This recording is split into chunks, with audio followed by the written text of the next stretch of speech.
Miracy. I'm Katie Valentine, and you're listening to Making It. I run a business called Soul Forge Coaching, and I equip entrepreneurs to become Christo expansive and connect with spiritual allies who can assist them in their life purpose. When I was growing up, I don't remember what I wanted to be, probably a ballerina or a mermaid or something like that. But I was always heavily imaginative and always playing the fairy or the witch or some kind of magical being like that. As I got a little older, I thought I might be a professor or a minister, and both of which I dabbled in my life. But coming back to that magical piece, now I do energy work with entrepreneurs and help them become Christo expansive. And so I feel like I'm drawing on the best of all of those worlds: academia, my ministerial training, and the magical fascination I've always had. My favorite story growing up was Weenie Witch, and it's the story of a fairy girl who is abandoned or lost or something like that at birth. I think she's lost and raised by the evil witches, and then discovers that she's really a fairy and refines her tribe. And so, why do I like that story? As an adult, I dislike the stereotype of evil witches, but I like the theme of finding your tribe. I had a message from a new person in my Facebook group recently who said, "Oh my gosh, I've been looking for my tribe, and then I saw metaphysical and Christian, and it all comes together." So that's resonated with a lot of the people who I work with who don't want to give up Jesus, again, in whatever form that looks like for them, but they desire to be able to go to these places that have seemed forbidden. So maybe that's also part of the Weenie Witch story. She's in the forbidden places of witches and fairies, and how can we bring that, what has seemed forbidden ethically, into our spiritual journey now?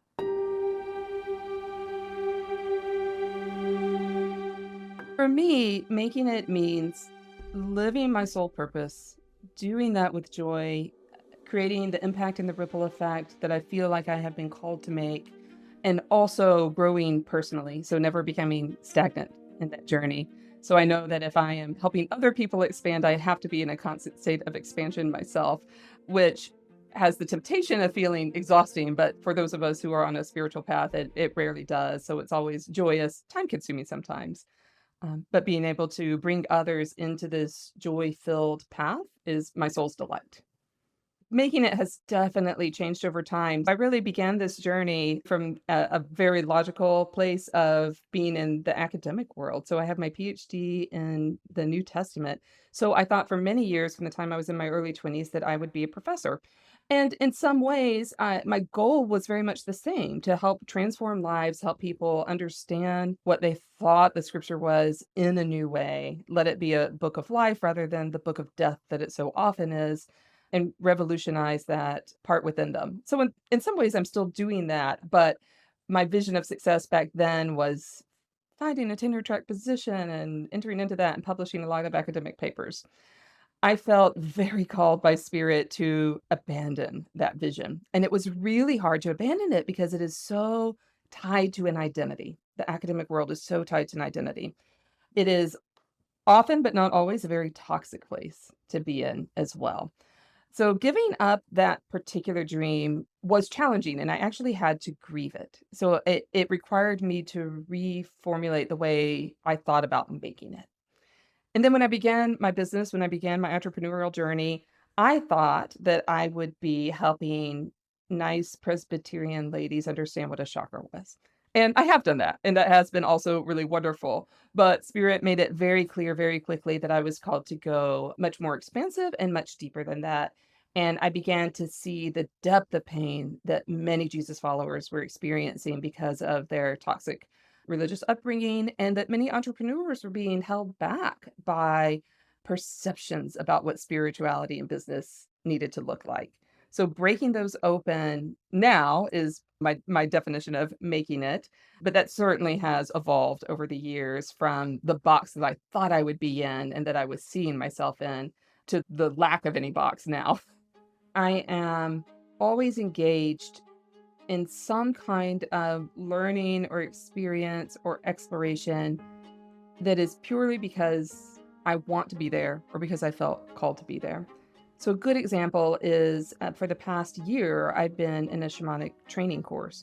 This is something I've been interested in for years. I was on the lookout for something, but nothing ever felt quite right.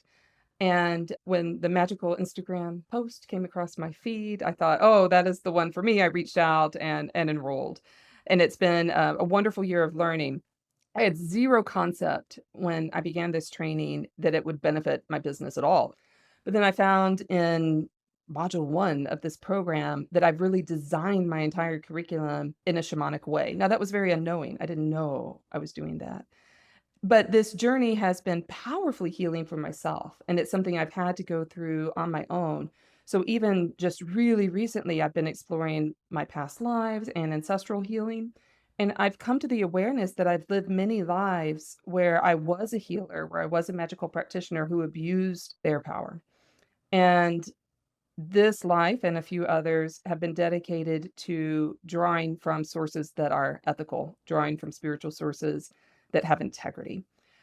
So what I find is that my spiritual journey is usually 2 or 3 steps ahead of what I can offer my clients. Of course, I can't offer them anything that I've not yet experienced, but often it will be a year or 2 or 3 years later, I'll have had, a particular spiritual experience, and then it starts showing up in my clients. It's like the divine is always preparing me for the people that I am called the most to serve. So there's a direct relationship in any spiritual business. There has to be a direct relationship with the divine, with spirit, and the business will always reflect my energy and my personal path. I think there's this magical place where we're ready to share with others after we've let some spiritual maturity take root, after we've had some practice. But then I see people who also have tremendous gifts and they always think they need another training.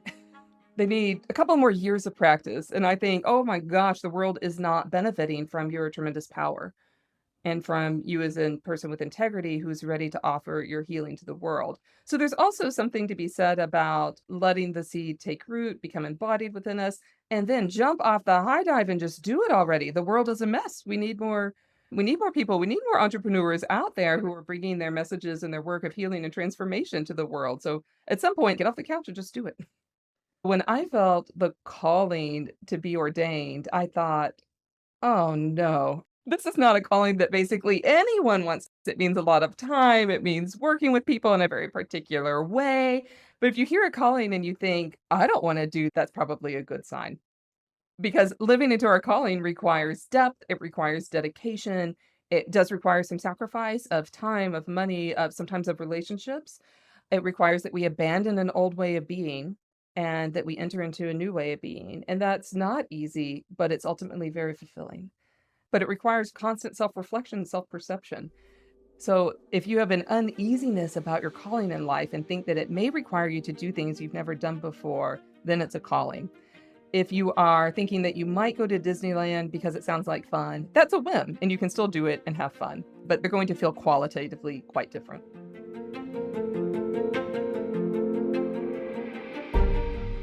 I still do have a deep connection to my particular church, which is a very nice church. And I was feeling the absence of not being a pastor anymore, of not being acquainted, so closely connected to my clergy colleagues. And I began a kind of separate branch of my business that was to serve churches, moderate and progressive churches, like churches who are LGBTI affirming and inclusive and anti racist churches. And that was really fun, but I was essentially trying to run 2 businesses at the same time, and it was pretty exhausting, and then no one was getting my full attention. The relationship with money for many entrepreneurs, whether they're particularly spiritual entrepreneurs or not, is really challenging. And for spiritual entrepreneurs, I think the challenge with money is about 4 or 5 times harder because there is a widespread belief that money itself is evil. I dedicated myself to exploring the ways that money could do good in the world. Because at its heart, money is an energy, abundance is an energy. And interestingly, traditionally in the ancient world, the temple was also the treasury. And so I wouldn't advocate that for today. There's too much opportunity for abuse of power with that. But the relationship between sacred energy and money and charitable giving and making sure that the sacred workers could live and thrive is very old and very ancient. So occasionally I get people who will tell me, oh, like Jesus didn't charge anything. Probably true. We don't really know, but probably true. But there is this ancient sacred tradition all the way through till now of supporting the person who is the spiritual center of the community or of the tribe. If I was doing this as a side gig and as something that was in addition to a 40-hour a week, 9 to 5, I could only serve one or two people at a time. So it's actually through that sacred exchange of energy through money that I'm able to impact thousands.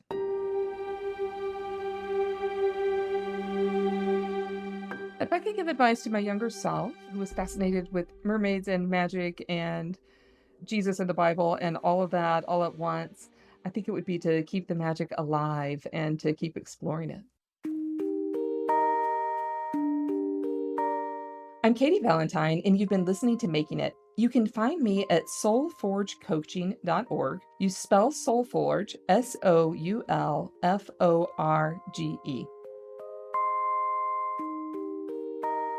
Making It is part of the Miracy FM podcast network, which also includes such shows as Just Between Coaches and Once Upon a Business. This episode of Making It was produced by Cassandra Topperveen and Jeff Govertson. That's me. Cynthia Lamb is a supervising producer, and Danny Eny is our executive producer. To catch the great episodes that are coming up on Making It, please follow us on YouTube or your favorite podcast player. And if you enjoyed the show, please leave us a comment or a starred review. It's the best way to help us get these ideas to more people. Thank you, and we'll see you next time.